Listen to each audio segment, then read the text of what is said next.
Okay, hi. My name's Stephen Bevan. Just looking at the list of what you wanted. Something unique about me.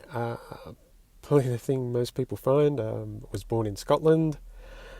Grew up in Australia, where I did an engineering trade. Worked my way up from there. Went to night school. Got a degree. Had my own business from 2004 until, of course, 2008 hit. Then I was fortunate enough to get a job at a university, worked there, started teaching, became a manager. Fortunate enough to go to a conference in California where I met my wife. She grew up in Hawaii, so we lived in California for a while. Her parents moved back to Hawaii. They started chasing us to move here closer because we've got a daughter and they wanted to see their grandchild. And so ended up here in Hawaii. So I guess that's something unique. Not many people have lived in all those different parts of the world.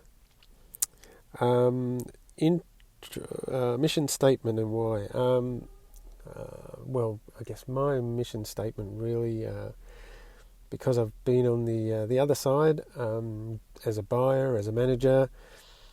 So when I moved into sales, I wanted to make sure that I wasn't just a salesman, that I looked at it and made it a point that I was always there to help the other person, to help the buyer, whether he's buying equipment, machinery. I always wanted to make sure that what I presented and what he was purchasing was something that would help him, help his business. And that's really been my, I guess, mission statement. And if I was doing that in real estate, I would want the same thing, to ensure that the person was getting exactly what they wanted. Share something failed. I wasn't really sure about this one. Because I can't really say it was a failure, but so I was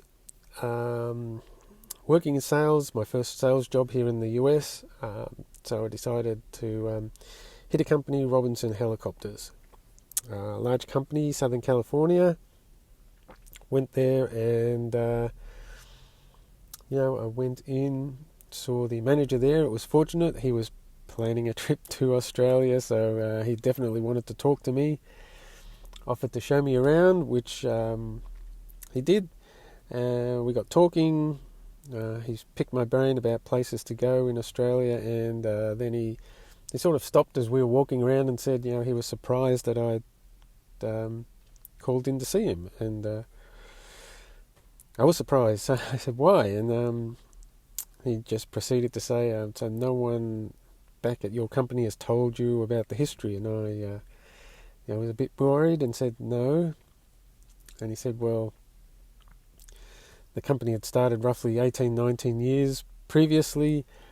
They wanted to buy everything US made. The company I was working for had those contracts with a company, machinery called Cincinnati and Bridgeport, which were made in the US.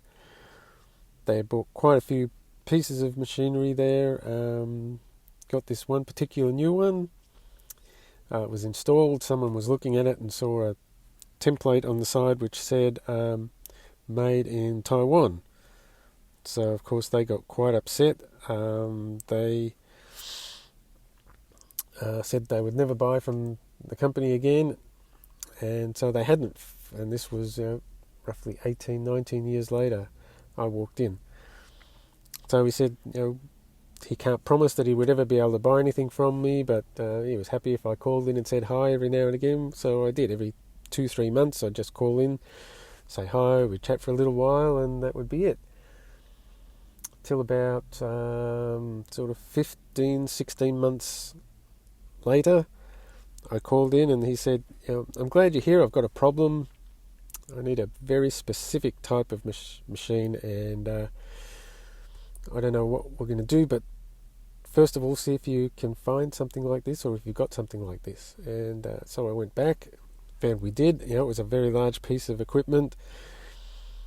So I went back and showed him, had an applications engineer with me, who spoke to him and found, yes, it's exactly what they're looking for. So he just said to me, what are we going to do? I need this, but I just can't buy from your company. They won't let us. So I went back, spoke to my manager, and we decided we'd talk to the company that made the machine, Herco. And of course, being a large piece of equipment was very expensive, and they said, yeah, of course, we'll deal direct with them. They won't know that you're involved. If everything goes through, we make the sale and we'll give you your commission. So that's what they did. Some of the management from Robinson went out to Illinois, where their factory was. They saw this machine, and it was exactly what they wanted. The sale went through, and of course everybody was happy. They sold their machine, and then a few more later on, we got our commissions, and they got the equipment that they needed. So just from that, really I learned, sales can be just persistence. You never know.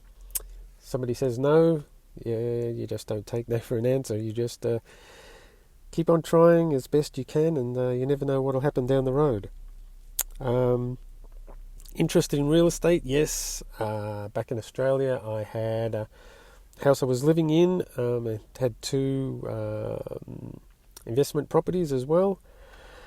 As far as your team, it was really the job ad that interested me. It's hadn't seen one quite the same as that. It was a little bit different position, and I felt was exactly fitted me because my background, management, team building, working with others, and of course quite a number of years of sales. So I thought it was just a perfect job. As far as spare time, we have a 6-year-old daughter who just loves the water and the beach, so Hawaii is perfect for her. So most weekends we probably spend at least one day at the beach with her. Being Hawaii as well, trail walking, my wife and I have both found we really enjoy that. We've got quite a few. We haven't explored all of them, but quite a few that we like, and quite often on a weekend we'll spend one day at the beach and one day just going on a trail walk, and we really enjoy that. Spare time, use computers a lot. I've used them in my work and in my spare time. In 5 years, I'm really looking for a job that I can get into, and it will be long term. Not one for chopping and changing jobs, and I'm really looking for something that'll take me through until I retire. Fortunately for me, that retirement will be a lot more than 5 years. Back in Australia, I went through a divorce, and it of course took a hit to the finances, quite a big one, and so I'm not going to be retiring anytime soon. So I'm looking for a long-term job that will take me through, and hopefully I can be with your company. Thank you very much.